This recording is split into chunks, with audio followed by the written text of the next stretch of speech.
everyone, I just wanted to get a quick video out because a lot of people are asking me about Jane Davenport's new watercolours. Now I'm really sorry if this video is like a little bit flickery. I'm recording in 4K for the first time this week, and I've just got a little bit of a problem with one of my daylight bulbs. I can't get the frequency perfectly matched to the frame rate, so there's a little bit of flicker right now. I'm hoping it'll be not too distracting. There's not really any content in this video apart from these sheets. Now these are images printed off of Jane Davenport's website that detail what's in her paints. These are watercolours that Lindsay the Frugal Crafter has just reviewed, and I'm going to link to her review in the iCards. Really, if you want to know about those paints, watch her review. She does brilliant product reviews and really thorough testing with these ones. I think she really wanted to get a lot of information out there for people and help people make an informed choice. And I'm kind of doing a bit of an addition, really. This is really kind of an appendix to her review, if you like, because I don't have the paints.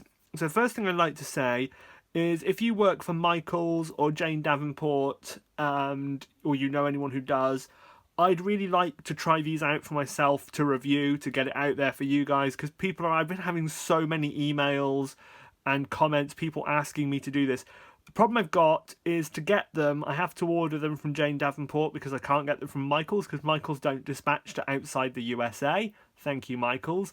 And unfortunately, it's over $100 to get the two sets of paints because of the shipping costs, and it's going to take ages because they're not available on Amazon. So if anyone knows anyone who works for Michaels or Jane Davenport who could help me out, I mean, remember, this is a business. This is not a personal kind of I want freebies.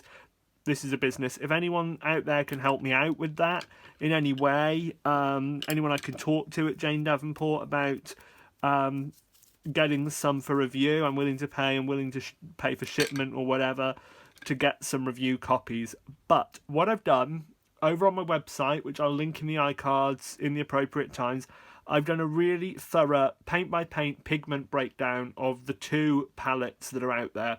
So she has the Brights palette and the Neutrals palette, and there's some really pretty colours. Now these are aimed at art journalists, I suppose. They're aimed at mixed media painters. They're not aimed at fine artists. They don't claim to be like a student watercolour or anything like that. They claim to be a mixed media paint, and that's fine.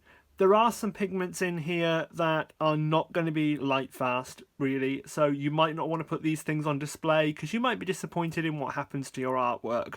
On the other hand, if you work in an art journal and these things ain't going to see the light of day, you should be fine. Remember, there are historical documents that were painted with actual gamboge, which is a plant extract, where the yellow has survived because it's in a closed book, whereas paintings done with gamboge do not survive. I mean, I'm talking about real gamboge, not the gamboge we buy, which is really a hue. That's light fast. Real gamboge is not. So if your art journal's closed, you should be fine. And what I will say to sort of remind everybody is that a lot of the products aimed at the art journalers out there, and I'm just going to show you my art journal. I am not an art journaler by any means. I've done something for many years that is probably akin to art journaling, because I didn't know art journaling existed till maybe a year or two ago. And I recently got one of the Diane Reevely Dilutions art journals to review it. And to review an art journal, really, you've got to do smart journaling in it to see how robust it is. But one thing I just want to point out, that these beautiful spray dyes that I've been using, these yellow and greens, and I just want to show you a couple of others that are just really vivid, beautiful colours here. This is a yellow overlaid with a pink, and it becomes orange. I did it with a stencil. It's really pretty. These beautiful, vivid colours are not light fast. You shut the book, no light gets in. They're fine. So these are probably not archival, as they would say, but if you're using them in an art journal, you've really nothing to worry about. So let's go through them. Let's go first of all through the Brights set. And with regard to the Brights set, what I would say is go over to my blog, my website I should say, via the link in the iCards, which should be appearing about now. And that will give you this in a lot more detail. This is printed off Jane's website, and I've just scribbled some notes. So first of all, Buzzy, this bright yellow, is a single pigment colour. It's composed of PY14, which is one of the one of the diaryl yellows. It's a bit of a tongue twister. There's a whole series of those. There's lots of paints in that series. The light fastness ratings that are on here are the ones from Jane Davenport, which is obviously a company, not a person. And I, over on my website, have used a different rating system. I've used 1 is excellent, 4 is crap, 3 is not great, 2 is alright, because that's a system that's fairly universal.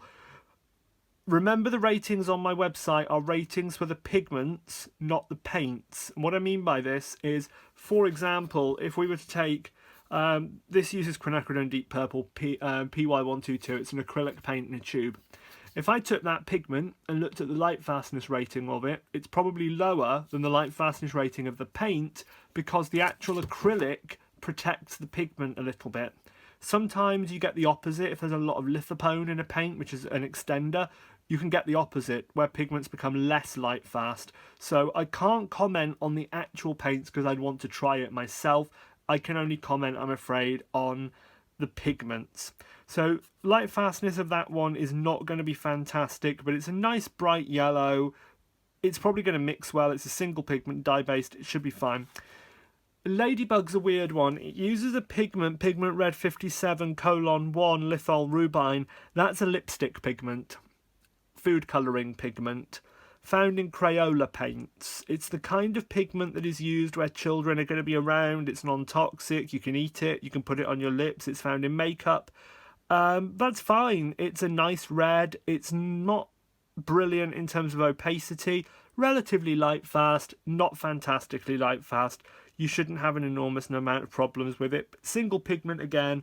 You might get some unusual mixes with it because, remember, it is a slightly odd paint. So even if you're really experienced at using cheap red paints, you may not have come across that one. And the way it mixes and when it muds and when it doesn't and things like that might need a little bit of practice. Butterfly is good old-fashioned PB15:3, otherwise known as phthalocyanine blue BGS, or to put it in another way, phthalo blue green shade. That's what you're going to find in most phthalo blues. Cotman call it intense blue. The majority of phthalo blues, if you see an artist on YouTube say use phthalo blue, they mean phthalo blue green shade, PB15:3. There is a phthalo blue red shade, there's a phthalo blue neutral, there's a phthalo blue teal shade, whole family of them, but that's the one that we most commonly use. Dirt cheap to produce, it's got good light fastness, stains like crazy though, so don't get it on your clothing. And remember, on the paper it's going to stain, so you won't be able to lift it. Some of these others will lift, this one should not lift. 70s eyeshadow is what we would call a convenience colour, because all it is a mixture of butterfly and mermaid pigments together. So it's kind of a redundant paint. Pretty colour, but it's a redundant paint.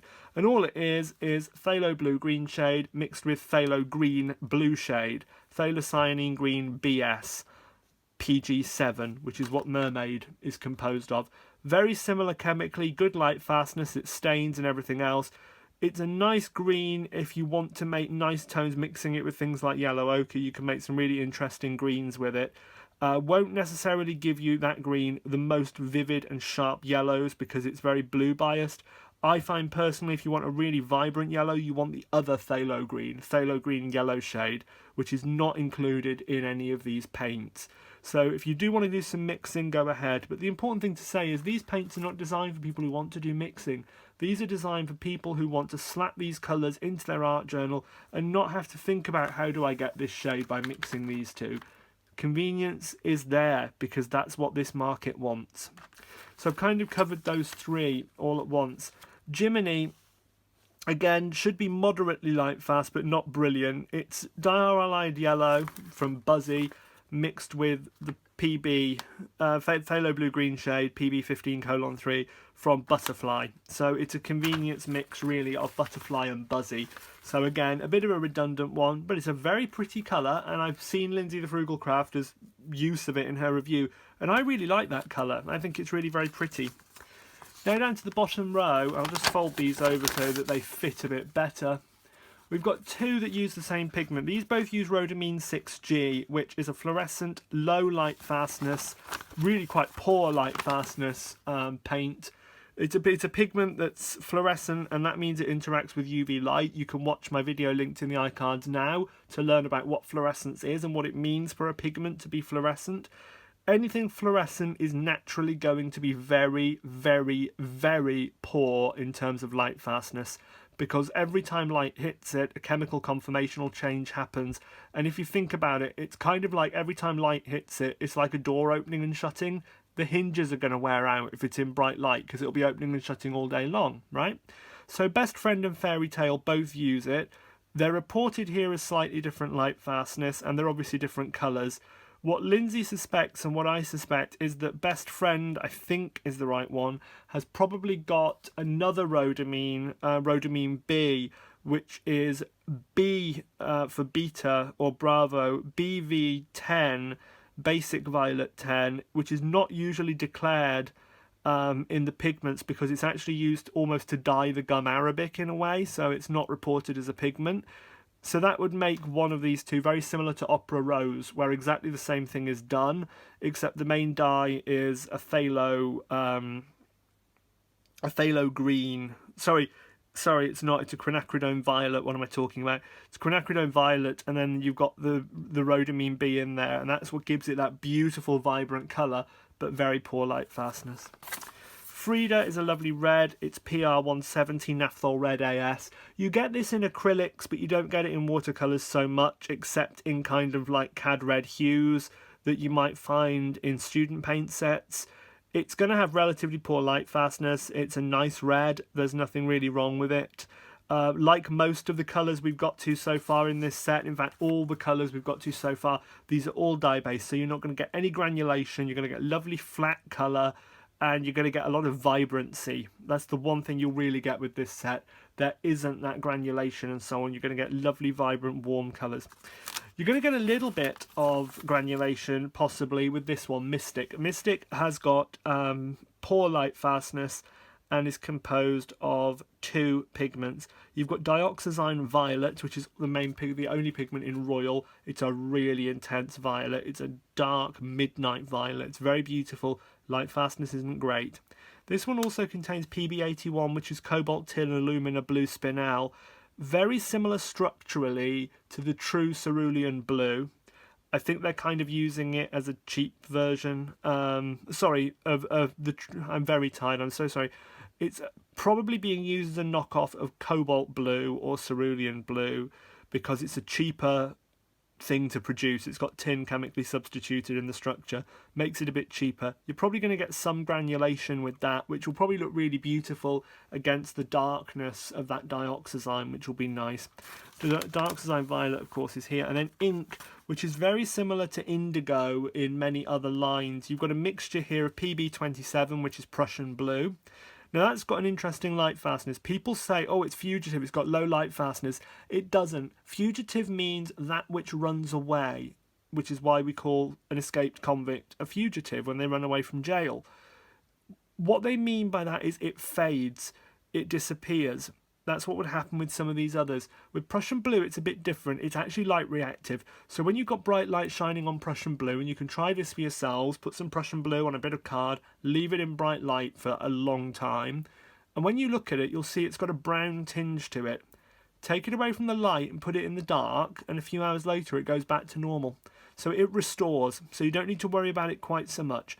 It's mixed in this case with PBK9, which is bone black. We'll talk about that in the other set. Lovely granulating black with a brown undertone.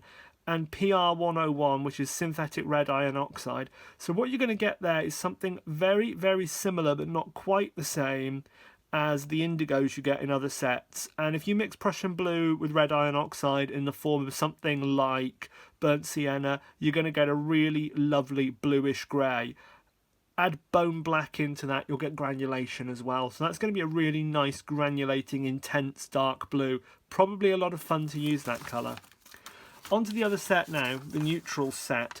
A lot more granulation and a lot less vibrancy in this set. Lovely warm creamy tones in terms of the colours. Some single pigments, some mixes, some convenience mixes. So let's go through them. Mango, first of all, going to have poor light fastness. It's PY83, which is a Diaryl Yellow HR, similar to the one we had in the other set, but much warmer, much more orange. Not a common colour in watercolours. This is very often used in, I think, probably Copic markers. It's the kind of yellow they use in alcohol inks. Not something you find in fine art materials, really.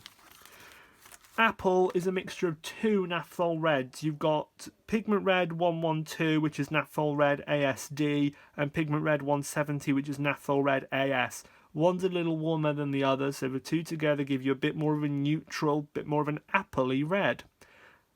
I think it's probably going to look very pretty. They're dyes that you would normally find in gouache, not watercolour. Why? Gouache is what I call an ephemeral product. You paint something with gouache, it gets photographed or scanned to be used as artwork, professionally, and the original is destroyed. It's not intended to last, it's intended to be photographed. So these will give you a lovely flat tone because gouache pigments are really designed to not be reflective, not be sparkly, not be shiny. They're intended to be matte, so it'll be photographed or scanned really easily. That's what they use gouache for in the industry. So anything that's really commonly used in gouache will usually have those properties and low light fastness. Blueberry, lovely granulating colour. This is just ultramarine, PB29. Really cheap to produce nowadays synthetically. It's probably going to have some form of extender in it, I'm guessing. It might look a little chalky maybe. Can't be 100% certain on that. I haven't seen it used enough in this set, but you should always have an ultramarine as far as I'm concerned in any set of paints. It's always found even in beginner paints because it's so cheap to make, so you should be able to get some use out of that. Dove is a mixture of three colours. You've got the ultramarine PB29 over here, and you've got a white and a black. We'll come on to those in a minute. But that means that Dove is redundant. It's a mixture of these three paints together would give you Dove. It's going to be a lovely, fairly soft grey, I think possibly a little bit cool. You're going to have some granulation in there, and it's probably going to be quite pretty, if rather opaque and creamy because of its nature.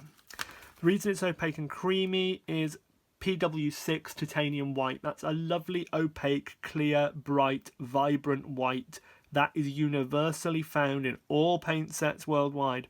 We don't really use white in watercolour unless we're painting on black card or something, but you'll find that in acrylic, you'll find that in oil, you'll find that in gouache, you'll find it everywhere. Titanium white is like the gold standard white paint really, and if you want to know more about it, people like Cinnamon Cooney do really nice videos on all the different types of whites and blacks that there are for acrylic. You might find those useful. But that's one of the components of this, and it will give it great opacity. Very opaque, totally light fast, really nice. Raven is bone black, which we've come across before, slightly brown black. And you're going to find great granulation with that, especially if you dilute it and mix it with other paints. You can make them granulate and give them a bit more texture, a bit more life. Sounds counterintuitive. Adding a black opaque pigment to a red or a yellow will actually give it something. And I'm hoping if Lindsay the Frugal Crafter is watching this, Lindsay, if I can't find the link to it, but you had that lovely video you did earlier in the year where you painted some feathers and you surprised yourself by adding black and it looked really beautiful. If you can remind me what that video is called, I'll link it in the iCards because that really shows how useful a black can be, even though we don't usually use black in watercolour. A little touch here and there, and bone black is great for that, can really make a difference. Vitamin C is a bright orange. Vitamin C itself is white, so obviously they're naming this after oranges. This uses PO13 benzidine orange. That's actually used to dye plastics. So if you buy, this is red, but when you have plastics that are coloured, the orange ones are usually coloured with this. It's not a fine art pigment. If you ever do use like orange plastics, leave them in the sun, they go white really quickly. That's going to be not that light fast, but it's a beautiful vibrant orange. Sand is the next one, which uses Hansa Yellow 3G PY6. Again, it's a marker paint. It's a alcohol marker pigment really. Sometimes used to dye fabrics. It's not used in watercolor because it's not light fast really, and it's mixed here with PY42, which is synthetic yellow iron oxide, yellow ochre to you and me. you get yellow ochre in every fine art paint set in the world. So you're getting a yellow ochre that's just been boosted, if you like, with a yellow dye. You can probably use this much like yellow ochre. Next one is Buff. Buff is a mixture again. It's a mixture of benzidine orange, which we had in vitamin C, titanium white, which we had in unicorn, and yellow iron oxide, which we had in sand. So it's not going to be quite the same as just mixing those three paints together, but it won't be that dissimilar. So a little bit useless, a little bit not. You'll have to kind of play with it to see how useful it is. Spice, again, is a mixture. Again, PY42, yellow ochre. Pigment Red 101, which we're going to come to in a second, that's the synthetic red iron oxide, and PB27 Prussian blue. It's going to be a really nice colour, bit granulating, a little bit almost melancholic. It's kind of a muted, slightly, kind of muted neutral, I guess is the best way to describe it. And then we have Kiss Kiss. I really wish the next colour was called Bang Bang, it would be great. But Kiss Kiss is Pigment Red 101, synthetic red iron oxide. This is going to be an opaque, granulating, deep, light fast, beautiful red, probably much like Venetian red or English red or Indian red, something similar to those. Same pigments used in loads of paints, from burnt sienna, the ones I've just mentioned, and caput mortuum, so ranging really from the very brownish, almost orange, opaque reds right the way through to caput mortuum, which is almost purple. They all use exactly the same pigment, just ground to different sizes and more or less pure than each other. That's going to be a really useful colour to mix with Blueberry, the ultramarine, and that'll give you a really beautiful granulating neutral that you can use, and that will give you a lovely shadow, and it's really very pretty. It's like the go-to mixture, burnt sienna and ultramarine, that all fine artists use in watercolour to make a neutral, and that will stand you in good stead. Cocoa, final one, is Pigment Red 101, synthetic red iron oxide again. PBK9, Bone Black. So far we've got a mix of Raven and Kiss Kiss. And one extra, PY14, which is diaryl yellow, which is Buzzy from the Bright set. So Cocoa, if you've got both sets, is a redundant one. Is it pretty? Yes, it's a lovely deep granulating brown, fairly light fast, but the yellow's going to fade out, so I think it'll become more red, or a bit warmer on exposure to light, but you know, it's not going to be terrible. So in all, light fastness is an issue across both sets, but these are not intended to be light fast. These are intended to be, like I said, for either ephemeral card making, because let's face it, you put a lot of time into card making. I do it, many of you do it. They're very pretty. Someone might keep it for a year or two, kind of out of guilt that they don't want to throw it away, but they go in the bin. So the dyes and so on that are used in products like Distress Inks, in Memento inks, in all those products we use in card making, Copic markers, Spectrum Noir markers, are all not light fast because they're intended to be made, looked at, thrown in the bin. Fine art materials usually are light fast because they're intended to be hung on a wall and they're intended to last.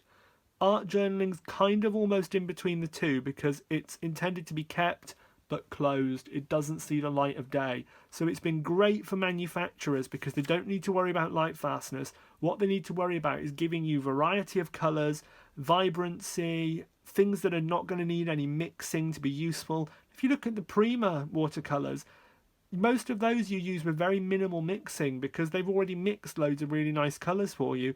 And we know they're convenience mixes and they're cheap, but they're really pretty. Cheap in the scheme of fine art paints are about 3 times the price. Student paints are similarly priced to these.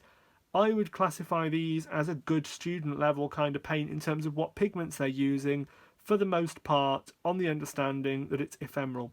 If you're a fine artist and you just like these because they look pretty and you wanted them, these are going to be really useful for sketching out in the wild.